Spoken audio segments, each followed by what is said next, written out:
What up, everybody? Super pumped today to be out, to be alive, to be out in God's creation, and we're we got a cool podcast today. But first off, if you guys could like and subscribe to this channel on YouTube, it gets it more out into the algorithm. More people with disabilities are going to be able to hear the information presented today and in the past and in the future. So that's the whole point of this podcast. If you guys could do that, it'd be massively appreciated. But on the other lines today, I got my good buddy Dustin Berg out in New Mexico with Go Unlimited. Dustin, thanks for coming on, man. Can you let the people know who you are, what you do, and all everything you got going on out in New Mexico?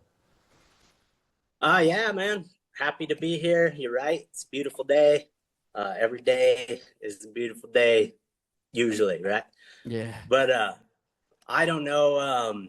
Out here in New Mexico, what I'm doing, just to kind of sum it up, is I'm a wheelchair user from a motorcycle accident who started a nonprofit organization 20 years ago, and just been trying to create outdoor experiences for people with disabilities, trying to build community, trying to build, networking and bringing people together to support each other, and just trying to build a better life and get people connected with the tools that they need to be successful in life, whether it be education or employment and all the stuff that they need to go enjoy the things that they love about life, which is oftentimes outdoors, and that's a healthy place to be. Absolutely. And it happens a lot with people with disabilities. I'll speak for myself, man. When I first got injured, I reclused and I went down and I wasn't doing anything, just hiding in my house, and then depression, anxiety, and anger and all that, and the woe is me lifestyle, blah blah blah.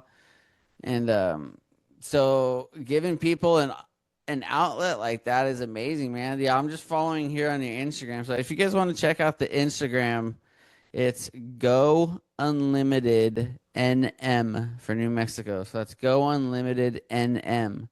But it looks like that's exactly what you're doing, man. You're helping getting events together and getting people outdoors. Would you say your biggest outlet is getting on e-bikes and just traveling dirt roads and backcountry? And how can you talk a little bit about that? Because I love that. Yeah, I mean it's complicated. There's a lot of things that we got going on, from like fishing to mountain biking to hunting to like the community stuff. And it all kind of works together, right? Like all these things are a part of life. So um, I would say that's a big part of what we do, because the adaptive biking stuff, the technology that's coming out is incredible.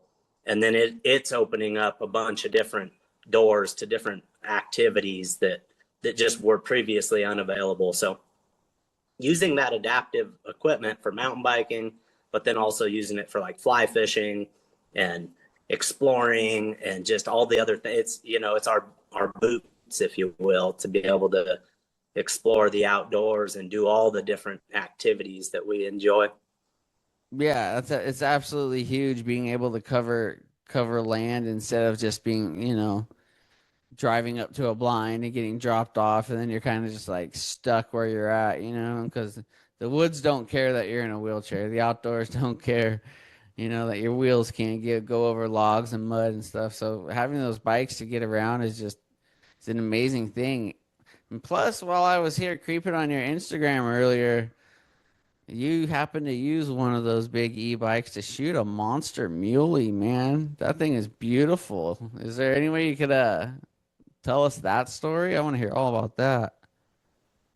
Yeah, man. That was an epic adventure. So it was just, we were kind of exploring the idea using these bikes for hunting and like doing some further in hunting, getting pretty far from the road. And a good friend of mine that his name's Cody, great dude that I've hunted with for years. We were planning out this hunt, and we had found this good trail that was pretty decent. It's like a hiking trail, and we figured we could get in about 5 miles, 4 or 5 miles, using that adaptive bike. And so we went and set up a tent. And like we had this whole game plan, you know, we planned this out. We're going to set up our camp the night before. We kind of did a little bit of scouting in that area. My buddy did hiking, and he had kind of scoped out that trail. And we're thinking, well, we'll get up in the morning, first thing in the dark. We'll start making our tracks down that trail, and hopefully be about 4 or 5 miles in it at daybreak, you know, when the, you know, Right. prime time hunting time. So we everything was going perfectly to plan. And he had a normal mountain bike that he was going to ride in, and we're thinking this is going to be smooth. We're going to be able to get back in there in about half an hour, you know, Never smooth. maybe an hour. And first thing, in the pitch black, we make it about 100 yards, and we're going down the trail, and all you hear is, Oh and no. it's the air just whistling out of his back tire on his bike. Oh no. So we're like, oh man, what a wrench in our plans. And now we're running behind schedule. We're thinking if he's got to hike it in, we're going to go way slower. And so we thought about abandoning our plan. We thought maybe we just do something a lot easier. Let's just regroup. And he was game. He said, no, heck no, let's stick to it, dude. I'll hike it. That's no big deal. And let's just stick to our plan. So we just kept going.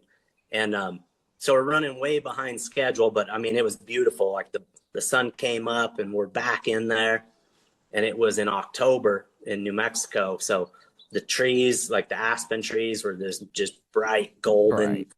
yeah, beautiful, just I love beautiful, it. beautiful morning. And we get in about 3 miles, and it's gosh, it's like 9 o'clock. We're running way late, you know, but whatever, it is what it is because of the having to hike. And Is what it and is. we start to locate some deer. We're kind of stopping and glassing and moving and stopping and glassing and locate some does, and they're kind of feeding through the oak brush. They're still up, and we're hoping that there's a buck with them. And that's what I had as a mule deer buck tag. So we get a little bit closer, and we're moving. We're moving, and we're probably like 500 yards from the does, and we're just scoping, we're scanning, glassing, looking for a buck. And about then he, you know, whacks me on my arm, and he's like, "There's a buck," and it's off to my left. And it's like, you know, the bike is a 3-wheeled contraption that's not, you know, it's not like super easy to just spin sideways. Right. So there's this buck up on his feet, and he's walking down a canyon. He has no idea we're there. He kind of came out of the bush, out of the brush, and about 400 yards off to our left.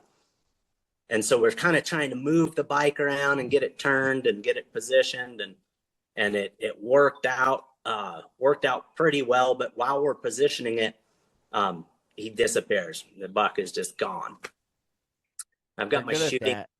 Yeah, they're definitely good at that. Got the shooting sticks in position. I got my rifle, and I'm all set up on the bike, and just kind of waited it out, just looking. He kind of moved around. My buddy Cody was glassing, moving around, and the buck had just been behind a brush, you know, just disappeared behind an oak brush.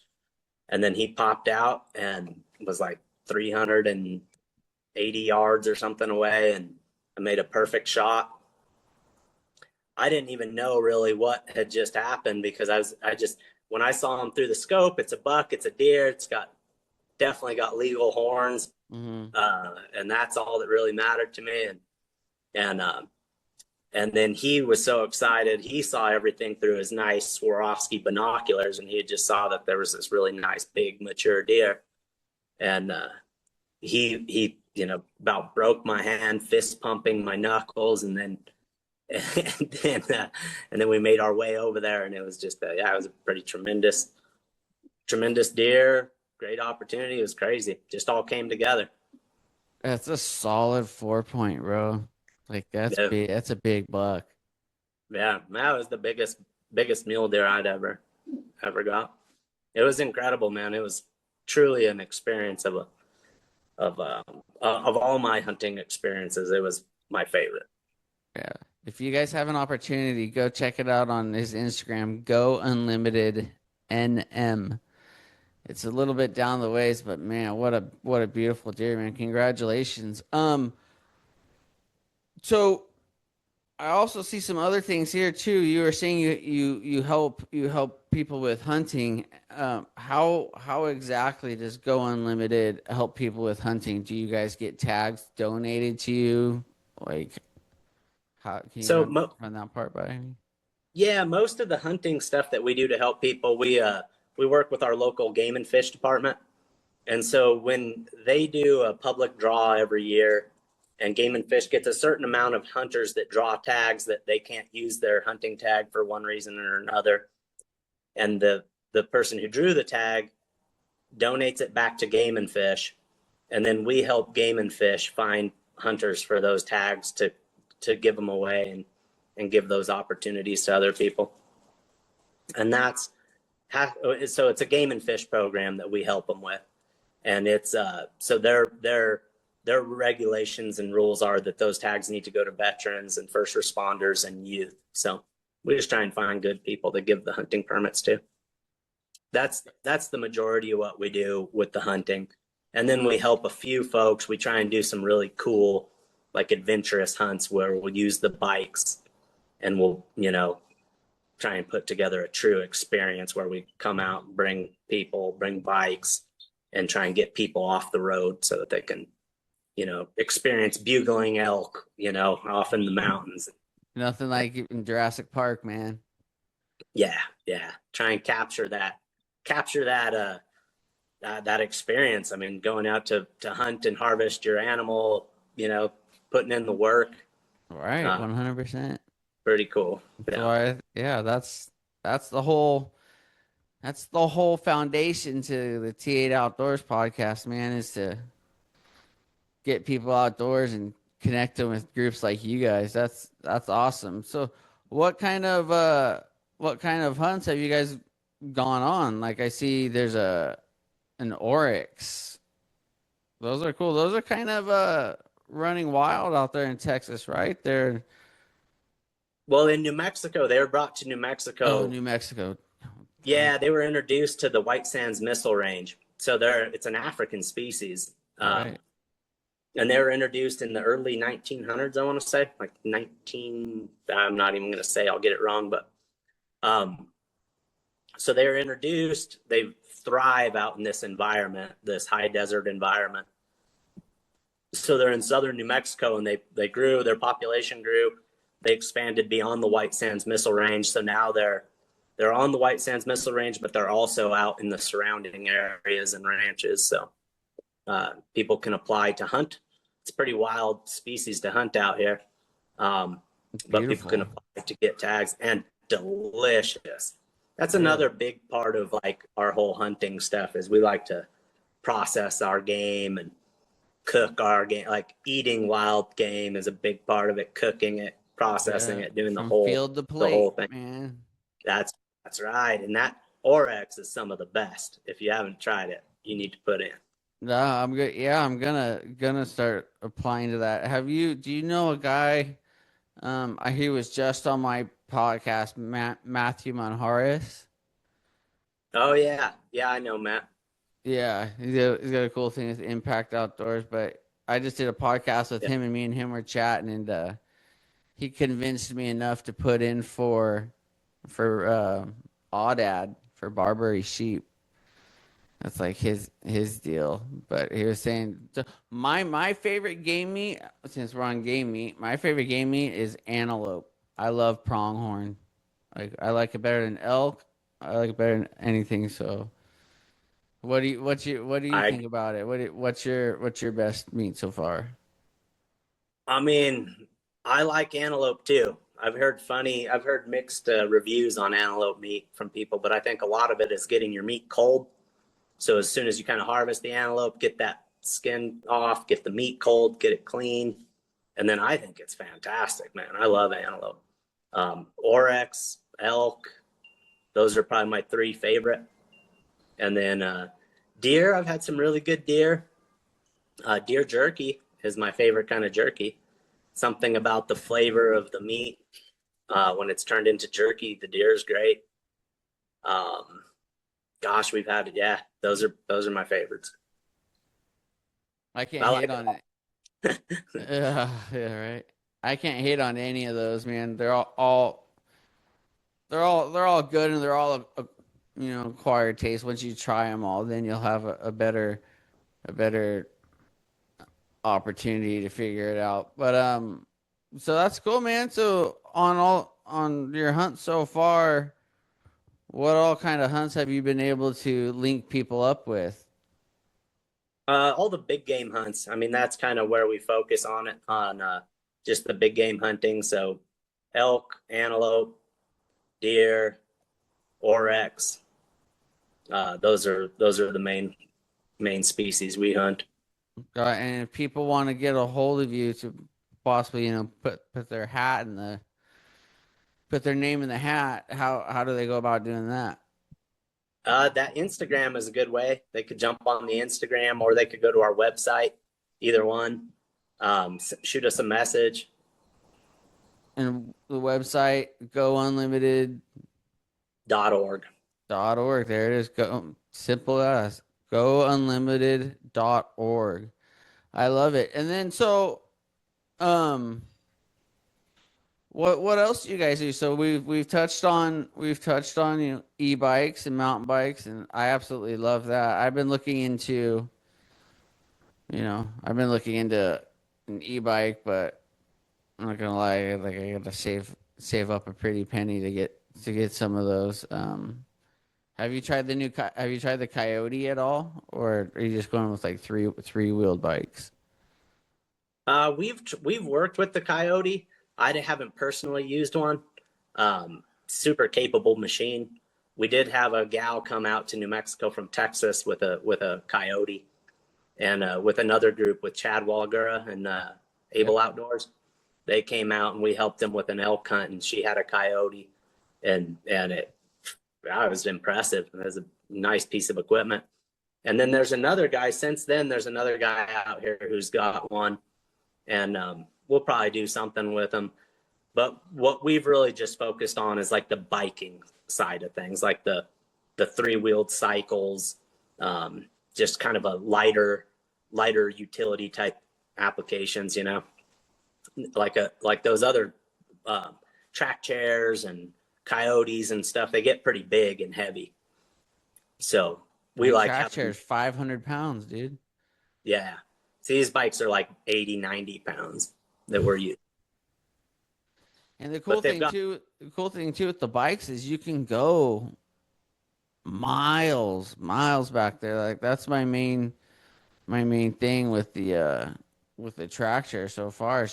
You're very limited on how far you can get, and you don't want to get too far and not be able to get back. Then you have a 500-pound weight that you got to figure out how to get back home. Yeah, the bikes are great, man. They're light, they're super capable, especially the rear wheel drive ones where you've got all your weight sitting on your rear wheel. So you've got electric assist, full suspension, um, and they're just pretty nimble and narrow considering. Hmm. And then, I mean, we'll do some of the rides we do are 40-mile rides. So your distance that you can cover is it's important out here, and it's important everywhere, I guess, right? You want to be able to go further Right. and do more. So we really like that we can go that far, and that's on one battery. If you swap out a battery, you've got another, whatever, 20, 30 miles. How heavy are the batteries? uh Probably 20 pounds or so, something like that. Just wondering because I have a hunting backpack, and I'm just wondering, like, you just stash a extra battery in the backpack. And Yeah. is there kind of a weight limit to where those bikes you start seeing the bike struggle under weight? It definitely does. I mean, yeah, I mean, it's still pretty capable. Like weight as far as like a rider weight of 250. is kind of on the upper side. But I mean, I threw when I got that deer, we had to bring the deer out, right? And Hmm. I threw a whole hind quarter. I don't know if you saw that picture, but I had a whole hind quarter strapped to the front of me. That was my favorite photo.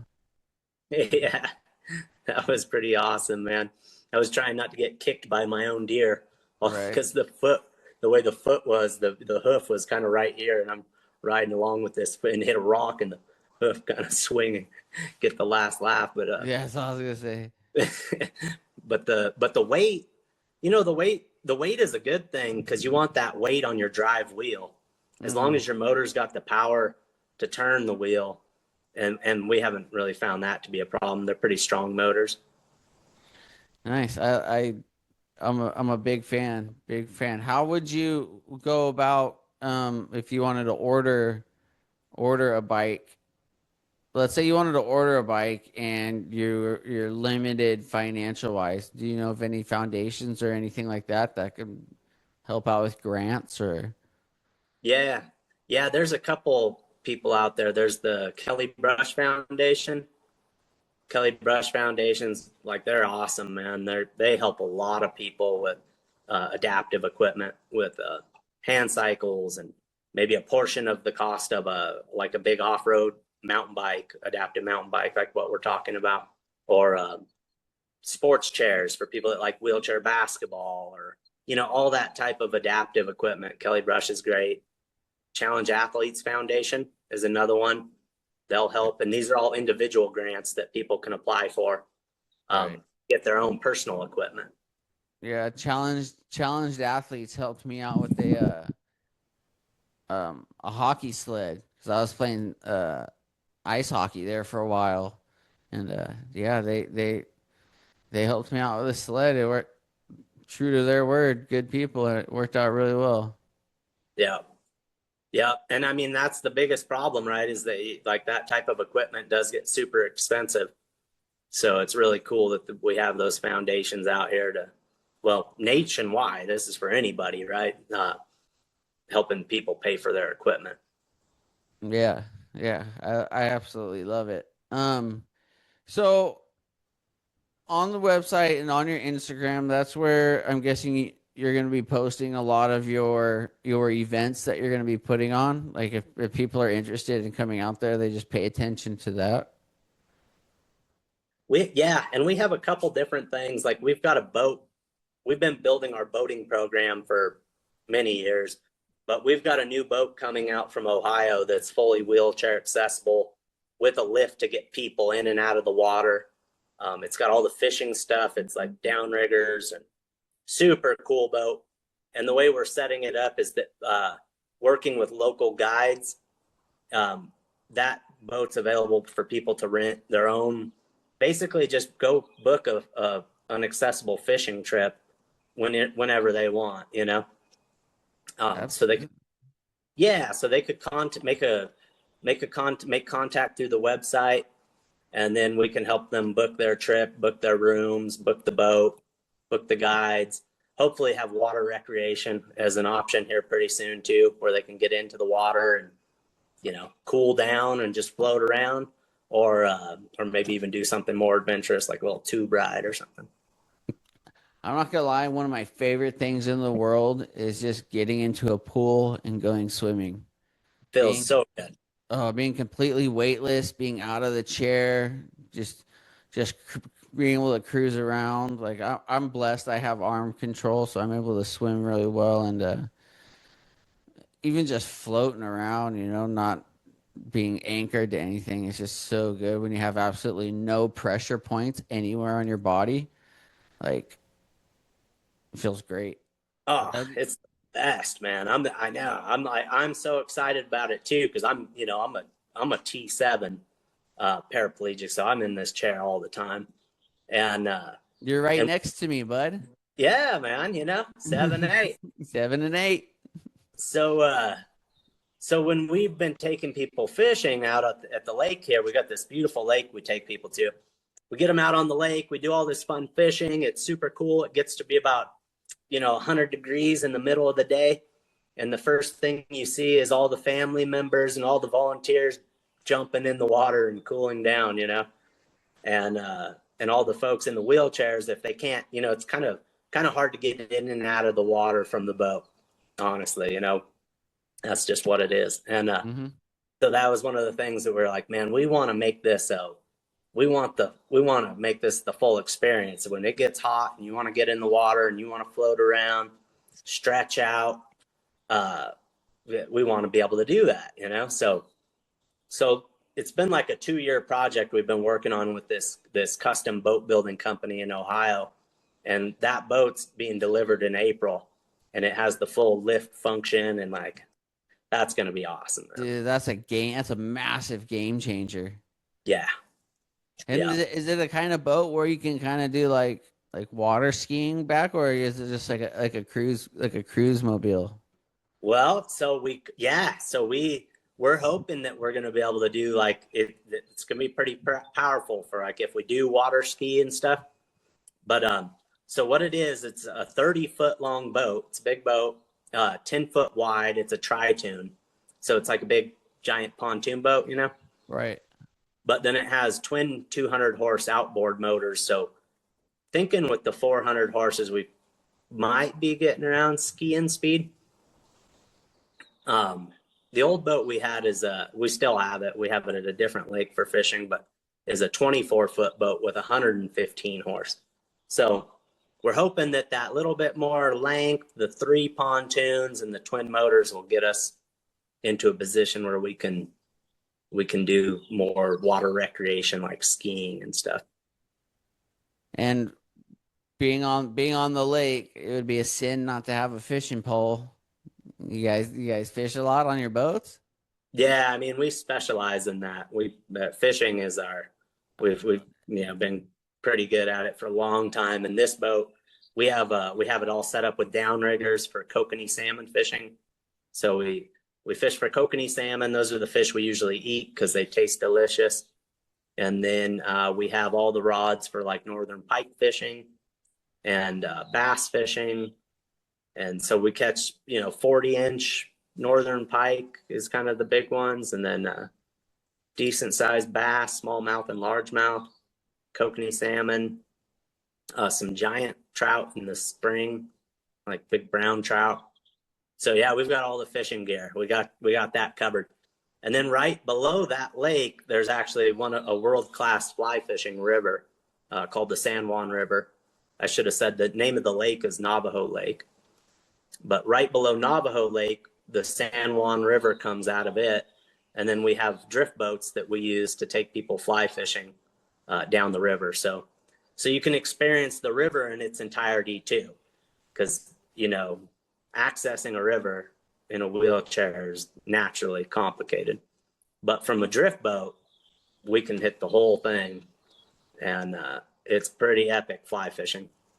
So if so is the only way to do this stuff like wait till you put out an event on online or something, or can people, if they want to be like, what, I would love to go fishing, and then it's whatever time of the year you guys don't have an event, do they contact you and you're like, yeah, let's go, or like how does the process work?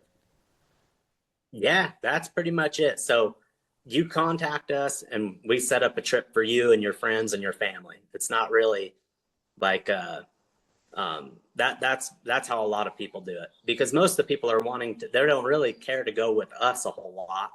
Some people do, but they're wanting to go with their friends or their family, and they're just needing an accessible guide service, if you will. Hmm. And so we can plan your trip for you and help you plan your trip, and then we can make it all happen because we have all the equipment. But then we also do write grants and stuff to put on events and take big groups, like especially kids and stuff, and try and take a bunch of people that can't afford the trips and provide a bunch of as much free fishing as we can. So we do also have those events. Man, dude, th- this is cool. I've been following these you guys on like a surface level. I never really got like down on the nitty gritty, man. I'm pretty pumped on what you got going on here. And you do adaptive skiing as well? We do some of our group, like so we're like this big network of people working together. So we work with a lot of other nonprofits, and we don't provide the adaptive snow skiing, Mm-hmm. but we work with all the groups that do. So we can Got help it. connect people with them. But yeah, some of us do as, individuals or whatever, but as an organization, we don't provide the adaptive snow skiing, but we work with our friends that do. Yeah, you know the right people. You middleman the situation, and you get people to where they need to go. Yeah, just trying to help connect the dots. Sometimes that's the most important thing you can do is just help people connect with the resources that they're looking for. Man, I absolutely I'm a big fan of this. Out in New Mexico, let's get a little personal with you. What's your favorite adventure to go on? Like, has it Mm. changed throughout the years, or do you still just focus every year you focus on one main thing? No, man, no, I like all of it, really, to be honest with you. I kind of, I get into, like, right now, with the summer approaching and it finally getting to be pretty nice and warm out. I'm really looking forward to the boating and the fishing, and especially being able to get people into the water, myself included. I'm, I will volunteer for those trips every day. But so right now, if you ask me, that's my favorite thing, is looking forward to boating and fishing. And then after a long summer of doing it, then I'm starting to want it to cool down, and I'm looking forward to it being hunting season, and maybe Yeah. my freezer's getting empty, and it's time. I'm hoping that we can be successful on a hunt, and traveling. I love traveling. I'm around my own state or to other states or to other countries, or I love traveling. So my favorite thing, my favorite thing, yeah, I don't really know what my favorite thing is. I like it, like all of it. Yeah, it's hard to compartmentalize which one's better than the other one, especially because there's so many seasonal variances on what you get to do, you know? Yeah, It's like I love hunting, but in the dead of summer, you're obviously not going to be hunting, so you got to figure out something else to occupy your time. That's cool, man. I love it. I'm gonna put something together here. I'd love to come out there and swing by and hopefully come out there and pull a tag because I've been putting in for elk for a little while, and I haven't been. I got a couple points built up out there, but fingers yeah, crossed. That's a hard tag to pull. yeah. It's unfortunate. Drawing tags. New Mexico's gotten very popular. It's just what it is. Um, it's hard for us too, just as residents. I mean, I might not draw a single hunting tag in a year, Right. but that's the lottery. We play the lottery, and who knows? Maybe I'll draw all three tags. Yeah. Who knows? You might luck out one year. Yeah. 2024 was my banger year, man. I had 5 tags and I went 5 for 5 on all my tags. I was super blessed, and I didn't wasn't expecting it, but God finds favor on you every now and then. Um, Yeah, cool stuff, brother. I love it. I'm seeing here you're actively involved in like going up to talking with government officials and stuff like that. Can you talk a little bit about that? It looks like yeah, I'm just going off your Instagram, and it looks like you're up in you know yeah, getting out there talking with government people. I don't know the yeah. word I'm trying to think of, like government, government. I got like what else can I fit in there to make it? Anyway, take it away. Well, yeah, man. I mean, it's so one of the other things that I work a lot on that helps us, really expand our reach and our capabilities is working with like our state agencies, working with the land managers, helping create accessible infrastructure. So trails, state parks, campgrounds, the trails within a municipal area. So like in your cities, your open space. So I do a lot of that type of work. That's something I really enjoy doing because that's building the infrastructure that's accessible, like ADA accessible, but also like universally designed accessible to where this new adaptive equipment that's coming out, people are able to use that public land. They're able to get out there. There's not a gate that's just 2 inches too narrow that prevents Right. them from riding on 5 miles of trail, you know? So, so working with our like agencies and our government and our outdoor recreation division and all these different entities working together, I feel pretty blessed to be involved in those conversations so that I can help with the design, the planning, and the implementation of this type of new access to the outdoors. You know, that's not just restrooms, parking lots, Right. that type of stuff. Right. It's like, yeah, it's like, like we're still people. We still like to have fun. Still like Yeah, to live life. yeah. Like didn't really come to the mountains to sit in the parking lot. You know. Yeah, absolutely. And then you got those bikes to take you out 20 miles. Man, I'm thinking I really got to get one. I really got to get me a bike, man. I'm tired of not being able to go deep and only being able to hunt like surface level woods and stuff like that. Well, Got my mind spinning now, Dustin. My come mind's out just here and you can, going. yeah, you could come try a few different types of them. I mean, it's kind of like there's different varieties for different people. You know, there's some bikes are really like the bowhead stuff. Uh, I mean, crazy downhill mountain biking trails are totally not off the table. And then some of like the reactive adaptation stuff that Jake makes up in Colorado, super cool, diverse kind of. I call them like an accessible utility vehicle. You know, those work Right. really good for the hunting and the fishing and the just the general outdoor exploration stuff.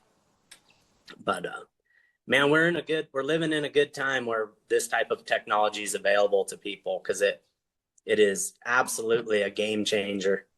And it's like I mean the wheelchair users before us, you know, didn't have these type of opportunities. So we are very fortunate, and I am trying very hard to try and make those opportunities more widely available to people. You know, because I know what a life changing type of technology it is. Absolutely. I mean, just being able to cover land that you thought was, that you're never gonna see again. That's super liberating, especially for the people in their minds, and like I dealt with a lot of people fresh off their injury and they're reaching out. They have no idea what they do. They think life's over and I'm like, dude, like it's gonna be tougher, no doubt. Yeah, it's gonna be tougher, but there's still plenty of ways for you to get out. It's just gonna look different. You could do everything you could do in the past. It's just probably gonna take a little bit longer, and certain things are definitely gonna take longer. But you get it done. I mean, it depends on how bad do you want it. What do you want more? Do you want to sit in your house and lay on your couch in the dark, or do you want to be out there like I'm watching a video right now, just riding trails out in the woods, out in the backcountry, in the mountains. It's not you're not just stuck to pavement and roads and stuff like that. You guys are like seriously getting out there. I love it. Well, I think the outdoors isn't just like a luxury; it's kind of a necessity. I think it's important for your health, your mental health.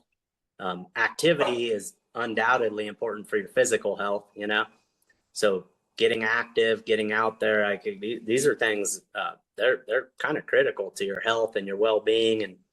And if you don't have your health, you know it's going to be really hard to do anything. Like you're not motivated to go to school. You're not motivated to go to seek employment. I mean, you got to have dreams and ambitions and things that you want to do, and know that there's things that you love that you can genuinely like are passionate about and that drive you, and having access to this type of stuff to be able to get out there and do that is just, yeah, I mean, it changes the whole the whole environment, you know. Yeah, your entire landscape of your future too. Like that's how I am too, man. Like I always tell my girlfriend if I'm in my house longer than like this may sound funny, but like if I'm in my house longer than 6 days, if I go on a day, a full day stuck in my house, I can start going crazy. And like a or if even if I'm getting out of my house, if I'm still like in my neighborhood, because I live in like a beach town in Southern California. I'm close to the ocean. I'm 2 miles from the beach, but at the same time, it's like I probably put my feet in the sand 10 times, maybe less than that since my injury. The wheelchairs aren't very sand friendly, but that's where the track chair comes in handy. I could do that, but it's just I started going crazy and I have to go on trips, dude. I'm blessed enough to have a truck. I was able to save up and buy a truck and get all my hand controls adapted to it, and I go straight to the mountains every time. Just get straight into nature and I don't. So like when I first started hunting, I was all about, oh, I want giant heads on the wall. Yeah, awesome. And then I kind of went into like, oh, I don't care. I just want meat in the freezer. And I'm still meat in the freezer kind of guy, but now like I could go out in the woods and not see a single animal and be just as content. Like just want to get out there and be at peace. Like you said, it's absolutely critical to your physical, mental health. Yeah, yeah, it's a nature bath, brother. Everybody needs to go take a nature bath more often. I like that. I'm gonna use that if you don't mind. I hope you don't got it patented. I think I stole it from someone else, so it's fair Perfect. game. Yeah. The gift that keeps on giving, eh? Yeah. Cool. I love it, man. So with Go Unlimited, how how am I gonna put this? Um, like how involved are you guys nationwide? Are you guys strictly like New Mexico? I would say we're definitely 90% New Mexico. Like I mean, our organization's complicated because it's just naturally evolved over time, over 20 years. And we do have like things that don't have anything to do with hunting, like being a part of the United Spinal Association. Like we help work in that realm, which is, advocacy for spinal cord injury stuff. And that's a nationwide organization that we run a New Mexico chapter of. Um, we work with some of the trail programming around the country, not as much as I'd like to. I think we will more in the coming future. But yeah, for the most part, it's just here in New Mexico. People travel from other places to come visit New Mexico. It's a pretty awesome outdoor recreation state. So um, we get quite a bit of travelers, to like the balloon fiesta and fishing and hunting and Yeah. bike stuff. But yeah, that's it. Yeah, it's kind of grew up here. I mean, I started the organization after I was in a motorcycle accident and just wanted to get all myself and my fellow travelers out, back into the world. And so we have like support group meetings, and we have, yeah, we just have a really diverse kind of network of how we built this thing that we call Go Unlimited, because the goal is to not really be confined by any one aspect. Like we'll work with any kind of agent. There's so much opportunity for collaboration, right? That you'll find yourselves working with fun, like tourism isn't necessarily like something that people off the right away think of. But then once you start to realize what kind of an impact people with mobility complications have on the tourism industry, well, then there's like a natural relationship. or with state parks, or with, the United Spinal Association, or with, I mean, I'm sure you could ramble off a bunch of other vendors Right. and stuff like from the Right. outdoor industry that have you've built relationships with through your work. And so it's really like it is a nationwide community of people kind of coming together and building these concepts. Hence the name Go Unlimited, right? You're not going to Yeah. keep yourself down to just one small thing. But man, I absolutely love it. I probably said that probably like 10 times now, I think. I should have had a counter. How many times am I going to say I love it on here? Just a little tally system. Well, But I love it, man. I love it too. I love that you love it. so That's great. there's five more, right, in that one sentence. Um, cool. And so if anybody in the United States can hit you guys up, is there disabilities to disabled? Like I've dealt with some people, or I've been blessed enough to have the opportunity to deal with people who with cerebral palsy, and they have, they got it pretty tough. And it all's welcome and everyone's welcome, and you figure it out from there. Is that how it goes? I mean, I can't promise that we will, but I can honestly say we'll try, or there's like, we have to be reasonable about these things, but it's not fair to just say that something's not possible without trying it. So Right. we've taken people out that are like, got, yeah, just a variety of different disabilities, mostly physical. That's kind of where we focus our efforts, is in like the physical disability realm.